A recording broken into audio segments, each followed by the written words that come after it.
Peace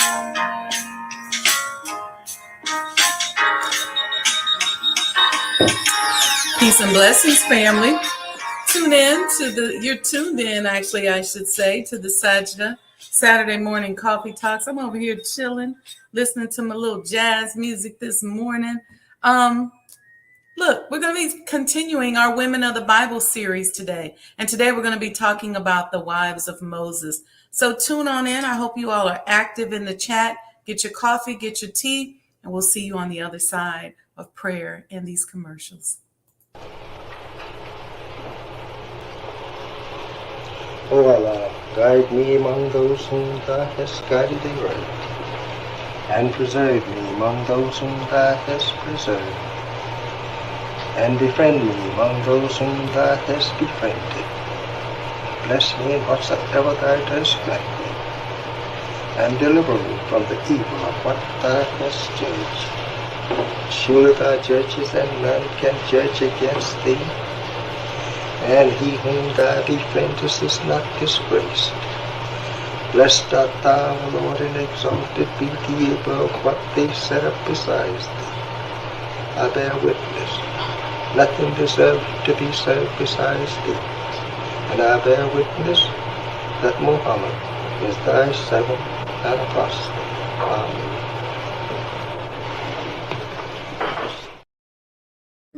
Assalamu alaikum. Peace and blessings. You're tuned in to the Sajdah Saturday morning coffee talks, where we talk about life, love, and business.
Peace and blessings, family, and welcome to the Sajdah Saturday morning coffee talks, where we talk about life, love, and business. How y'all doing this morning?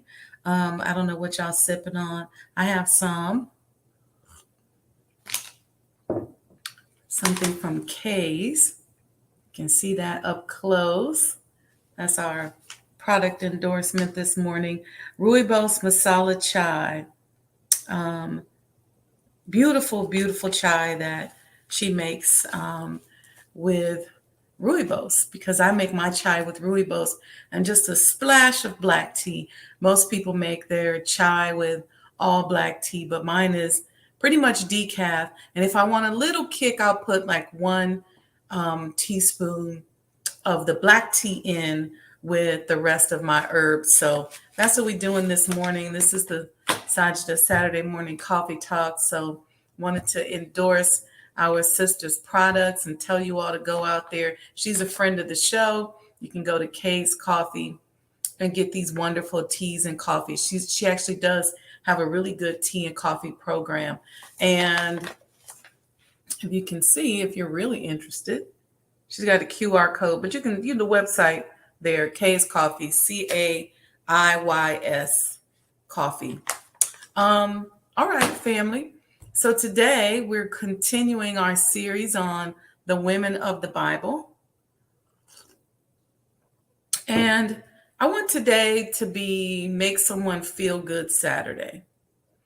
I said in the promo that I wrote this morning that a lot of times we're in need, or we're hurting, or we're uncomfortable, or a little disappointed or sad about something. That's just life, right? Life happens. But you have to know how to count your blessings so that you can get into that mathematical thinking mode. And one of the tricks that is a good way to change your vibration is to give. So today we're going to make this Make Somebody Else Feel Good Saturday. And I want you to think about this. Think about the energy you're giving to somebody. Have you ever been in a situation where you needed something or wanted something and you hadn't really asked for it, or maybe you asked for it and it just seemed like nobody heard you and somebody came through for you?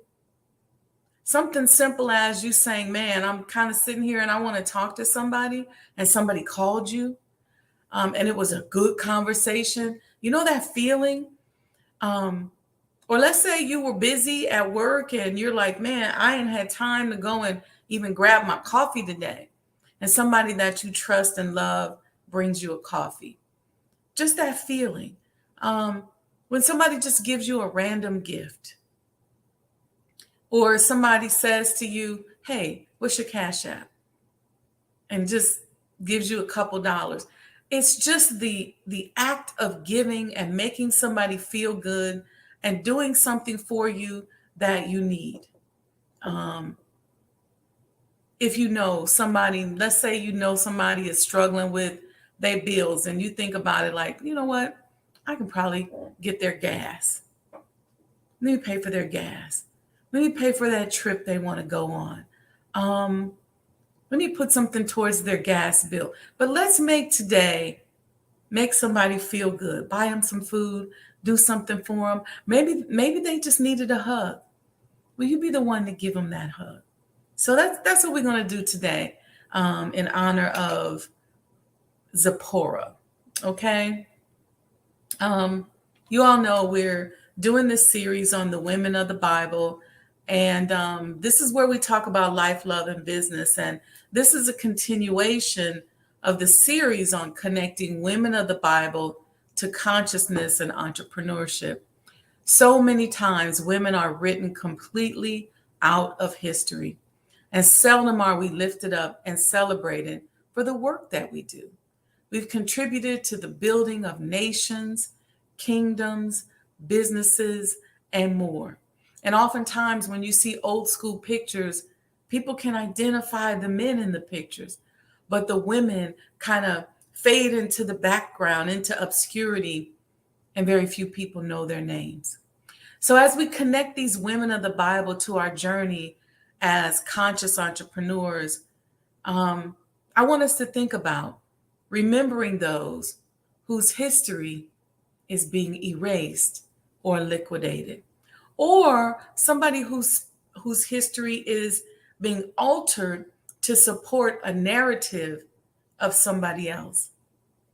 This is the way a lot of these biblical figures have been done. There's somebody, somewhere who has an agenda. So they don't tell us where they came from. They don't tell us what they looked like. We don't get into the spirit of the person because they have a way in which they want to package them. And I say this message, y'all know I'm a broken record on this. This is why it's so important that we own and monetize and preserve our history and not allow people to water it down. And what they do is they water it down just enough, they weaken it just enough so that they can shape and mold it. It's just like when the colonizers go in and take over a country, they weaken the economy just enough to make that country dependent. Well, what they do with the history is they weaken it and water it down just enough so that you don't get enough information to get inspired and it can be used to support something else. So, all right, I see y'all in the chat. Sister Sandra, Brother Lamont, welcome this morning. Yes. All right. Okay, so we're talking about Zipporah. What I want you all to do is when we finish this show or this conversation, go and read Exodus, mainly chapter 2 and chapter 4. Read those two. You can just read the whole thing if you want. And I want you should really have an idea of, and the ability after we have this conversation to be able to pick up on Zipporah, the wife of Moses. So as you're going through Exodus, you may even be able to pick up on Moses a little bit more just by having a more relaxed and everyday conversation about the sister. All right, so let's dig into this. Zipporah was the wife of Moses. As Moses was fleeing Egypt at around the age of 40. So pay attention because these ages are important as well. Okay. So when he was fleeing Egypt at around the age of 40, he met Zipporah, along with her 6 sisters in the land of Midian. Midian. Somebody type Midian in the chat, and somebody type the age of 40 in the chat.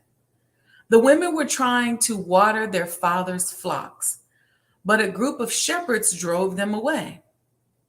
But Moses stood up and saved them and watered the flocks. That's Exodus 2 and 17, where you can find that. The women returned home sooner than usual.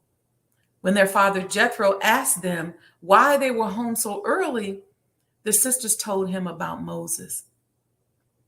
So he called Moses to him. And when Moses got over there and they started talking, Moses admitted to Jethro that he was fleeing from Pharaoh.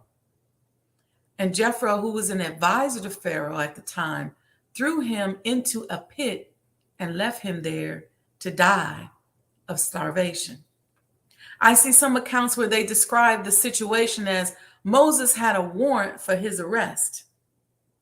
So here Jethro is. He's a Midian priest.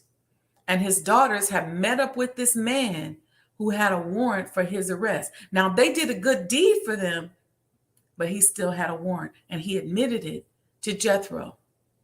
After he fled Egypt, he had killed an Egyptian who was beating a Hebrew slave. Some of you are saying, where in the world is Midian? I like to, when I'm reading, I like to look to see where are these cities. Well, Midian is located in modern day Saudi Arabia. Now, before you go visualizing what she may have looked like based upon the way people look in Saudi Arabia today, let me stop you. Because the Western press has depicted the women of Saudi Arabia in a way that signifies a weak and victimized woman. And we have no evidence to believe that this was the condition of Zipporah. She clearly had influence within her community, and certainly she had influence with her father, who was a priest and a very influential man. He was a very special man of spiritual significance. He was critical to bringing Moses out after he had been in exile for 40 years. We'll talk about that a little later. They actually met after he got out of jail. They actually met in the wilderness at the mountain of God. Go to Exodus 18 and 5 to learn a little bit more about that.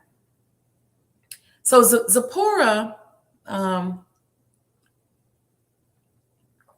she saw Moses. I don't know if he was fine to her. I don't know if it was something about his energy, but she had compassion for him. And she brought him bread and water while he was imprisoned. After 10 years, she did this for 10 years. She brought him bread and water in the prison to make sure that he was still alive. That's a long time. And that type of consistency to me signifies a deeper, more spiritual love, not a surface love. And after doing this for 10 years, she turned to her father and said, this Hebrew who has been jailed in the pit for the past 10 years, nobody has come around asking for him. Basically, she was saying, he's not dangerous to us. If it is good in your eyes, Father, let us send for him and see if he is alive or dead. Jethro didn't know that his daughter had been kind to Moses, so he was a little shocked. He said, is it possible, girl, for a man to be locked up for 10 years and survive without food? See, because when they threw him in the pit, the plan was for him to starve to death. And Jethro's daughter Zipporah replied, Father, haven't you heard that the God of the Hebrews is great and awesome and does miracles for them all the time? He saved Abraham from the fire. Y'all remember that story. Isaac from the sword and Jacob from the angel who fought him. And how about this very Moses who was saved from the Nile and from the sword of Pharaoh? I'm sure that God could have saved him now as well. And she said that to her father, knowing that she was a contributing factor to the fact that he was alive. She didn't say, I kept him alive. She didn't say, look at what I have done. She didn't say nothing about herself. She said, God saved him from Pharaoh. God will deliver them. That's a special kind of sister because she didn't take no credit. She gave it all to God, who obviously was her motivation. So they went to the pit, and guess what? Moses was alive. He was alive, standing there and praying to the God of his fathers. They took him out the pit, cleaned him up, gave him a haircut, and brought him to the family table for a meal. And when he was at the table, he asked Moses for Zipporah's hand in marriage. She had kept him alive and shown him great kindness, but I don't see Moses as a shallow type of man who said, let me marry her just because she kept me alive. I see Moses going a little bit deeper. Moses is one of my favorite characters in the Bible and in the Holy Quran. I see Moses going a little deeper and saying, look at this woman of God, answering the call of God. Because I'm sure God had to be talking to Zipporah over the years. And it's almost like she waited for him. And she answered that call to save him. This is a tough subject for me because I love Moses so much that it's hard for me to not lose Zipporah in the story of Moses. Although based on the character that she shows, she probably wouldn't mind. But that's not the goal here. We want to lift her. Anyway, so after Moses was informed by God that he would be the redeemer of the Jewish people, Moses, together with his wife and children, so him and Zipporah got married. They had 2 children. They end up leaving. They were in Midian for around 40 years. And they left the comfort of Midian to travel down to Egypt, where the Jews were being abused. And this was a risky journey, and Zipporah joined him. One night, while they were staying in an inn, so they went down to Midian, checked into a hotel, y'all. I'm going to put this in modern terms. This is not scriptural. I am ad-libbing, to say the least. So they checked into a hotel, Moses, his wife Zipporah, and the 2 sons. And when they checked into the inn, an angel of God came to kill Moses. Zipporah realized that her husband was being punished for not circumcising their newborn son. Moses had delayed it due to the rigors of travel. Now he was on the way in an inn that the Lord met him and sought to put him to death. So Zipporah took out a sharp stone and did it herself. And she circumcised her son. And in doing this, remember, he had been threatened. His life had been threatened. This makes the second time that we know of, according to written history, that she saved her husband's life. The first time in that prison pit, and the second time when he was being disobedient and didn't circumcise the son.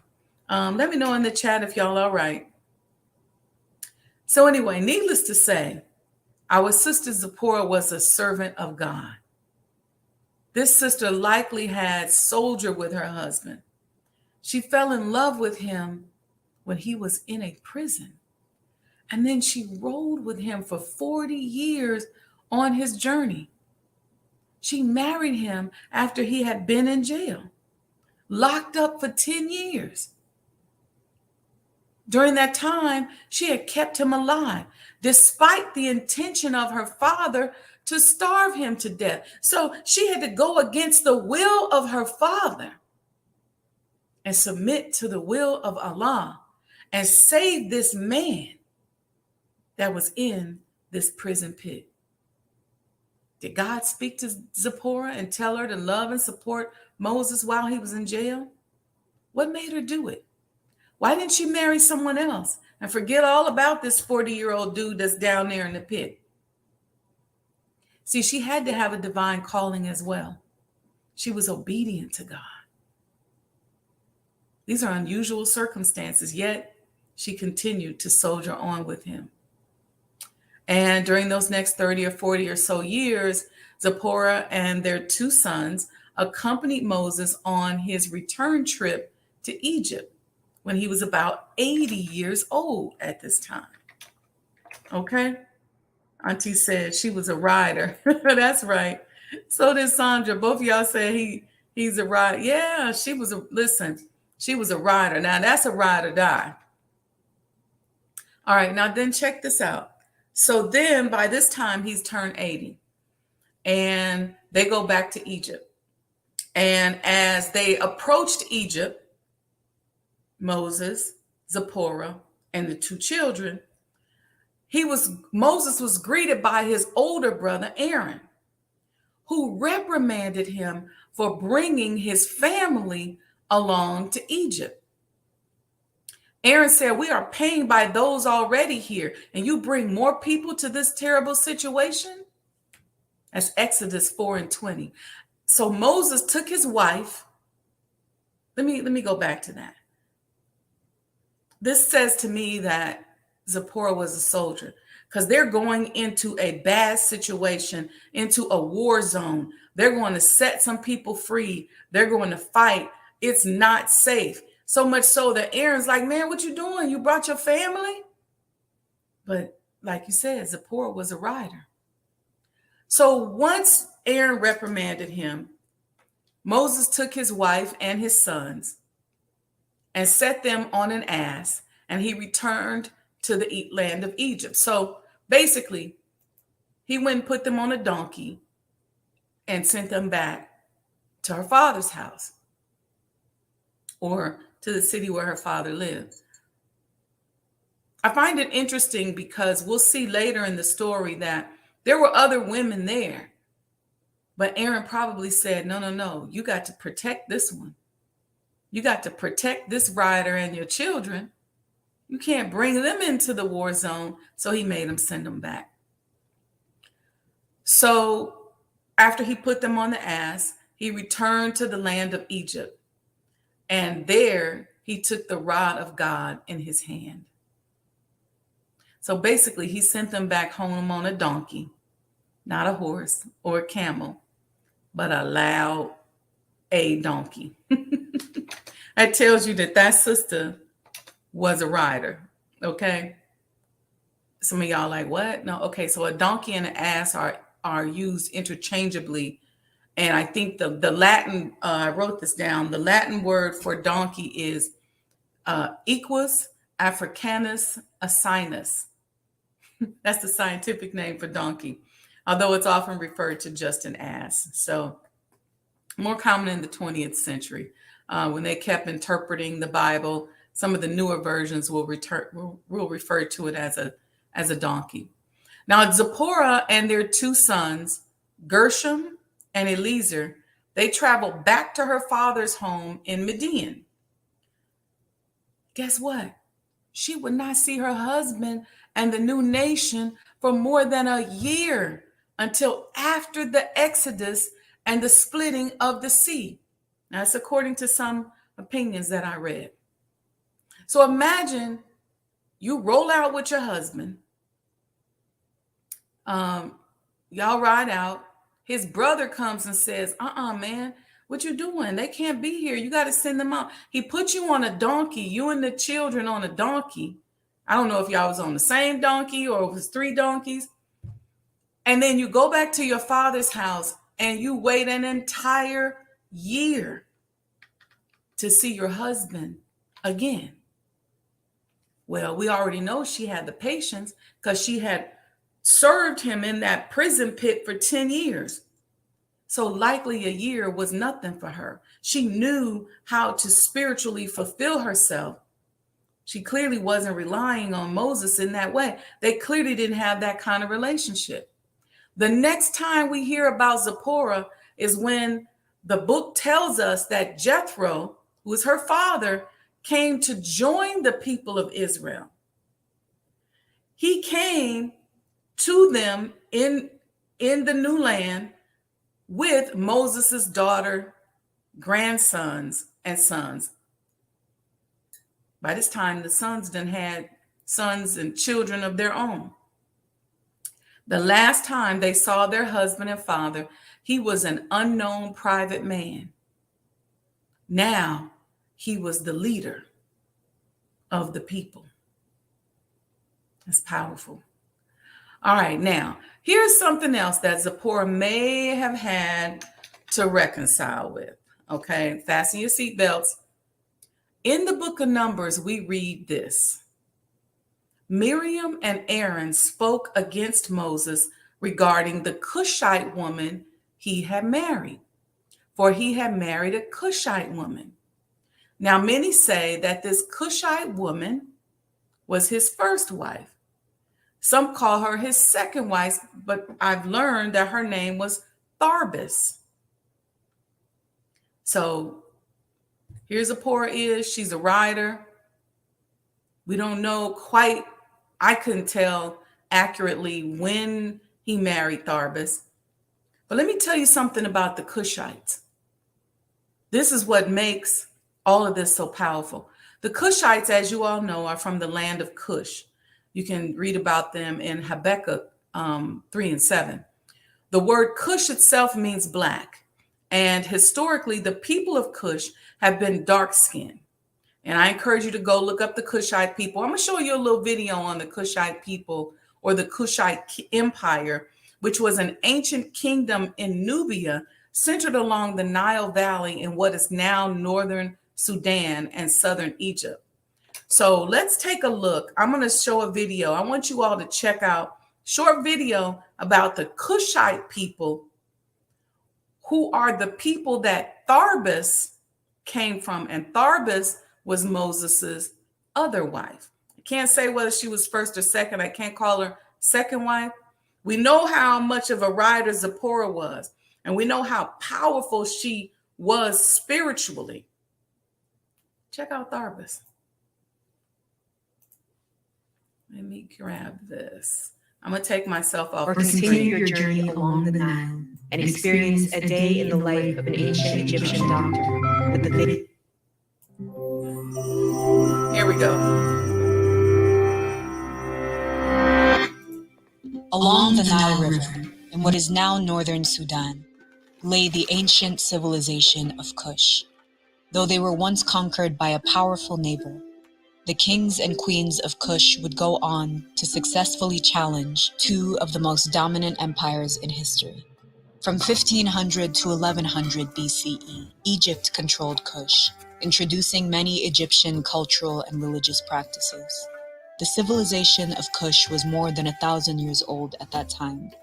Its early capital city at Kerma had impressive temples, palaces, and houses, including a massive mud brick temple structure that had a chapel deep inside, reached by a long staircase at the center. Rich gold mines helped the Kushites build a flourishing commercial network, making bronze weapons and tools, and trading materials like incense, animal skins, ivory, and ebony wood from sub-Saharan Africa. The tide started to change for Kush as Egypt descended into civil war. By 750 BCE, Egypt was divided into local kingdoms with fluctuating alliances. The Kushite king Pianki saw an opportunity. He led his navy, flanked by horsemen and archers, up the Nile to the gateway city of Hemenu. As Pianki's army constructed siege ramps and battle towers, the city's ruler sent his wives and daughters to negotiate, not with Pianki, but with the women of his royal household, later known as Kandake, who were extremely influential in military affairs and political succession. At the end of a long siege, Pianki entered the conquered city and bitterly criticized the conditions in its stables. From there, Pianki and the Kushite forces conquered the Egyptian capital of Memphis. Pianki installed his sister, Amunirdis, as priestess of the great god Amun in the Egyptian city of Thebes, and left other Kushite officials there before returning to live in Kush. His successors extended control all the way to the Nile Delta. This was a high point for the empire of Kush. Trade thrived and they built magnificent temples, palaces, and pyramid tombs all along the Nile. But the Assyrian army was approaching Egypt in its annual campaigns. When the Assyrians began to encroach on trade routes near Jerusalem, the Kushite king Taharko moved to stop them. The Assyrians defeated him with the help of some rebelling Egyptian princes and drove him out of Egypt in the 7th century BCE. The Kushites continued to rule in their homeland for nearly 1,000 years that were prosperous and innovative. They moved their capital farther south to the city of Meroe, where they built temples to a new god called Apedemak. They built new cities in the savanna south of the Sahara Desert, some of which contained huge reservoirs for water. When the Roman Empire conquered Egypt in 31 BCE, Kushite armies again traveled north, led by Queen Amanirenas. She led them to success in battle against the Romans, capturing the bronze head of a statue of the Roman Emperor Augustus and bringing it back to Kush. They buried it under the doorway of a temple in the capital, so that worshippers would step on it as they crossed the threshold. After brokering peace with the Romans, Kush continued to prosper. Over time, however, groups of people called the Noba raided from the west, and trade routes were disrupted by the rising kingdom of Aksum. Around 350 CE, the Aksumite king sacked Meroe, effectively bringing Kushite rule to an end.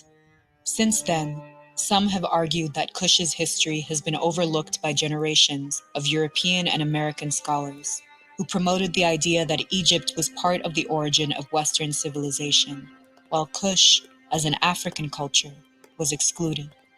Today, there's still much to learn about Kush, including a writing system we haven't deciphered fully. But how exactly?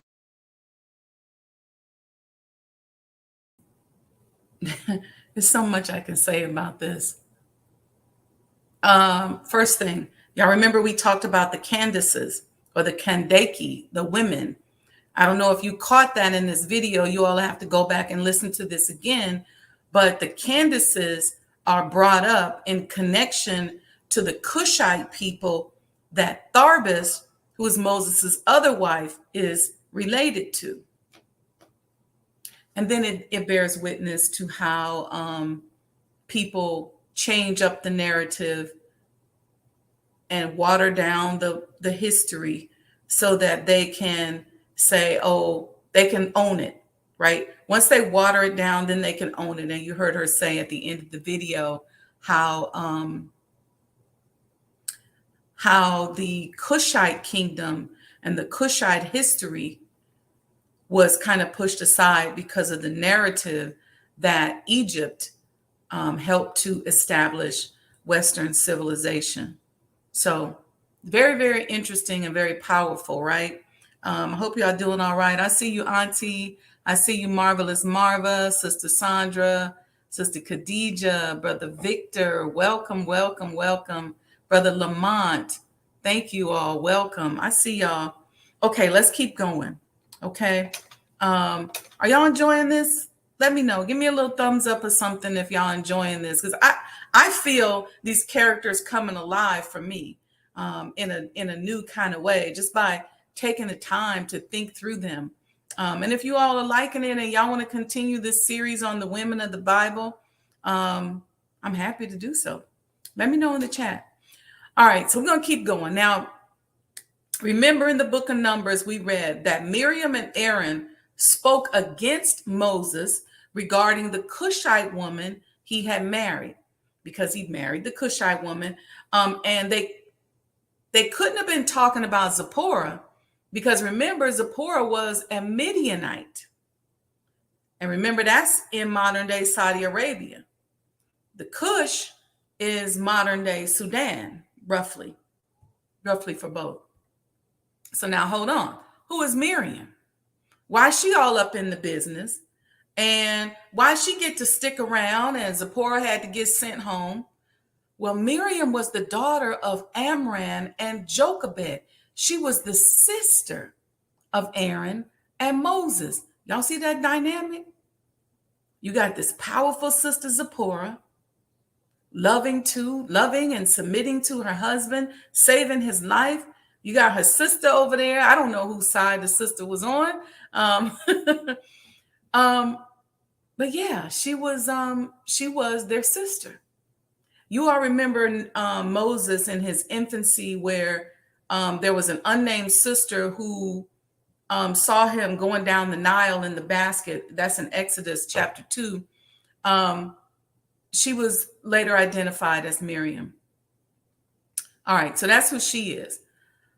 What were they saying about her, though? Were they talking about Zipporah, or were they talking about the Cushite woman? Were they talking about Moses? What were they talking about? Some say that they were actually not talking about the woman. Some people say they were. Some people say they had a problem with her because she was a Black woman, a Cushite. Others say that they weren't even talking about her. I would like to argue that probably by today's standards, they were all Black, or Black adjacent. But rather, so they were actually, though, many say, talking about Moses, and not necessarily about Tharbus. They said, has the Lord spoken to only Moses? Check out the drama. Now here the Lord is dealing with Moses, talking to him, making him leave his family. He's been with his family all these years. He obviously loves his family. He's a man of God. He's a caring man. He's a protector. So here Moses is going through all this stuff. Everything God is telling him to do, he's doing it. And then here the people are talking about, has the Lord spoken only to Moses? Hasn't he spoken to us too? So why did he separate from his spouse, whereas we haven't? See, God was dealing with Moses directly in many ways, and it was confusing people that he was chosen. You can probably only imagine the dynamics in that little group of people. And there's places in the Holy Quran and in the Bible, like I said, I don't want to go into this and let this story kind of cloud Zipporah. But there's so much in the history. I just encourage you to go and study it. Oh, also, here's another book that you should get. How many people have this book written by Brother Saad Alim Muhammad? It's called Moses, A Sign of the Most Honorable Elijah Muhammad. There's some great history in this book, and he does a great job at making Moses come to life. So this is another thing for you to get, for you to study. You should get this one anyway. And if you see mine, I got so many notes I've written all in it. I've actually read it twice, but good book. All right, let's continue with the story. What were they talking about? Well, they said that Moses had divorced or left his wife. How did Miriam know that Moses had separated from his wife? Well, they say that Miriam was beside Zipporah or Tharbus, whichever one they were talking about, probably Tharbus, when Moses was told that Eldad and Medad, who were newly appointed prophets, were prophesying in the camp. When Zipporah heard this, they say, I don't know if this was Zipporah or Tharbus. I'm thinking this was Tharbus because they made the comment about the Cush woman who was Tharbus. A lot of people have changed up the history and the narrative to make it fit themselves. But anyway, one of Moses' wives said, "Woe to their wives if they are required to prophesy, for they will separate from their wives just as my husband separated from me." Miriam had heard this and she told Aaron. In truth, however, it was only Moses who was required to separate from his wives in order to be constantly on call, ready to speak to God and respond to God at any moment. Many of the other prophets remained married and led normal-ish lives. And the information is confusing when you look at all these accounts and the people changing the narrative as to whether or not they're talking about Moses' separation from Tharbus or his separation from Zipporah. It's also not clear which one was the first or second wife. Actually, he was 40 years old when he was put in prison. So was he married then to Tharbus, or was he married to somebody else? Did he marry Tharbus after Zipporah?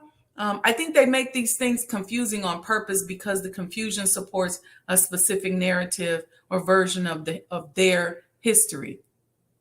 This is why it's important that we document and own and control our history. Y'all know I'm gonna beat that horse, okay? No, I would never beat a horse. I'm gonna beat that word over and over again, right? I'm gonna repeat it over and over again because we have to own and monetize our history. This is why you all see me pushing. Listen, y'all, support the completion of the Honorable Elijah Muhammad House Museum so that the history is not watered down and controlled by somebody else.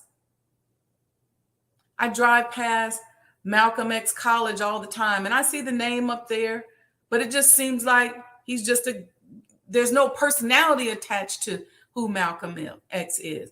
I've been offered the opportunity to let them water down the Honorable Elijah Muhammad or repackage him. Why do they want to do that? And then they come in the way of trying to seem like they want to cooperate so that they can control. And I just had to say, it's a non-negotiable.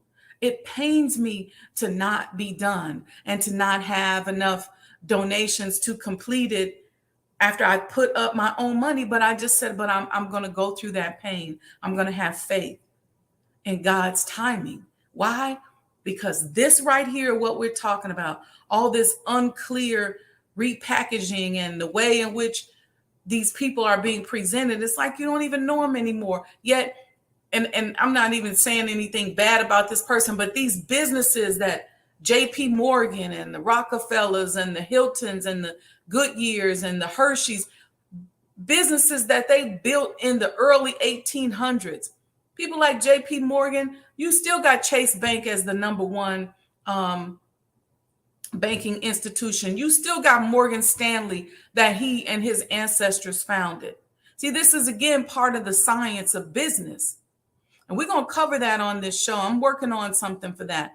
The science of business is applying supreme wisdom to your business and to your history. Let me give you a quick example before we move on. We talk a lot about generational wealth and we say, okay, let me leave some money for my children. Let me get an insurance policy so my child will have $1 million when I die, or Let me do something with investments so that when my child starts off their life, they don't have to start off like I did, without really having no help. That's wisdom. But when we start approaching supreme wisdom, we talk about building an institution that is going to last generations and preserving a history so that people 200 years from now will be saying your name. Just like 200 years off, we still talking about JP Morgan Chase through his businesses. I'm not going to get on that soapbox because y'all know I can go on that one. But anyway, when we're talking about Moses separating from his wives, it really doesn't matter who he was talking to, they were talking about, because either way, Moses clearly had to separate from both of them. And in the end, Zipporah was a soldier. She clearly had to have a deep understanding of what they were dealing with. She's not some weak little wife who is described as making the ultimate sacrifice. I looked at so many videos and read so much stuff in preparing for this today. And it obviously it's a sacrifice, but it's clear that she was a highly, highly spiritual person. Probably had the ability of prophecy herself, her and Tharbus. She was divinely connected to and in tune with her husband. She knew that her husband had to be in constant communication with God. Why? Because God was probably talking to her. Were they tuning in to one another while he was in prison? What fueled her love for him for those 10 years? Her story is often written as if she didn't know what was going on, like she was kind of this bimbo. I saw one YouTube video in particular where she was constantly crying and begging. It just seemed so unreal. God had already conditioned her to love him and not physically be with him. He was in prison for 10 years. She wasn't sleeping up under him for 10 years. So why is she crying because he's about to go to Egypt? It's just the way they depicted it. God could very well have strongly inspired and even spoke to her. I keep saying that. I doubt if she was walking around in a light blue peasant dress with a petticoat, crying and begging Moses to stay home and not go see what God wanted. She saw him in prison and was driven to keep him alive for 10 years. She negotiated with her father to let him out of prison, convincing him by talking about the redemptive qualities of God that Moses served. She never even mentioned to her father that it was her, the food and the rations that she was sending down into the pit that was keeping him alive. She talked about God. And when Moses asked for her hand in marriage, she soldiered with him and bore him 2 sons. The scripture is very light on this historical account of Moses' domestic life. I don't know how or if Tharbus and Zipporah interacted, but to me, it is clear that they were both very powerful women who understood the mission and were divinely intertwined with their beloved Moses. Let me see what y'all talking about in the chat. Yes, Sandra, divine, recognize divine. Yes. Brother Abel said inspirational talk, very inspiring, powerful. Thank you, sir. Oh, thank you, Auntie. Auntie gave us $10 super sticker. Sister Aletha with the bullseyes and the hearts. Welcome, Brother Victor Lamont. I see y'all with the thumbs up. Yeah, very interesting connection. Gilbert, thank you, sir. Thank you, thank you. Khadija, all of you all in here. Thank you, thank you, thank you. So anyway, I hope that from this talk, you feel Zipporah a little bit. You probably feel Tharbus a little bit. You might feel Moses a little bit better. Go pick up this book I was telling y'all about. Get your Bible, get your Holy Quran, and let these talks inspire you to dive into the history of these people a little bit more. And as we're talking about being those that do for self and understanding that our ability to sustain ourselves is not separate from our spirituality. And we can learn so much from these characters who were able to fulfill the word of God and still do for self. That's powerful, right? All right, y'all. Let me put my little banner back up here. I took it down so y'all could see the video. I already did my spiel about the Honorable Elijah Muhammad House and why this is so very, very important. There's two ways you can donate. You can Cash App, $Mo Today. That's MOETODAY. You see that on the screen here. Three ways, actually. Or you can use your credit card and go to SajdahHouseDonations.com. Or you can get one of these commemorative Elijah coins, which is going to be a membership coin. We are very close. And the Honorable Minister Louis Farrakhan told me to get it done this year. So I need y'all's help. I'm in deep. So join me on the journey. Look, I think this is the 58th month that I've been working on this. And Surah 58 in the Holy Quran is the pleading woman.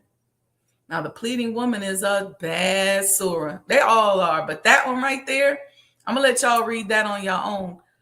But in my own lay person's way, I'm letting y'all know I'm pleading with y'all to join me on this journey. But the pleading woman wins in the end. So, all right. Thank you, Allah. Thank you, family. Love you all very much. Remember, today is Make Somebody Feel Good Day.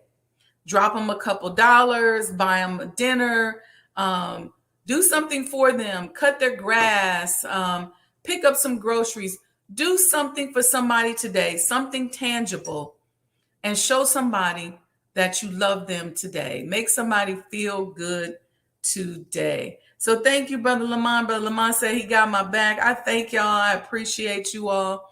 Do something. Let's do something nice and loving for somebody today. All right, family. Happy Saturday. I'm going to get out of here. Make sure you stay tuned. I've been doing these reruns during the week, and it looks like you all like them because there's been lots of views on the rerun. So we'll continue to rerun. I think what we'll do is we'll rerun some of the coffee talks in the morning during coffee talk times so that you all can kind of check them out and refresh in the morning as well. Thank you, Brother Victor. Brother Victor said, great presentation. I really, really appreciate it. Thank you again, Auntie. All right. So peace and blessings. I'm going to get out of here and happy Saturday. Greetings, conscious entrepreneurs. Add the Mind of an Entrepreneur show to your Roku TV lineup and catch up on past episodes of all your favorite Mo Today shows.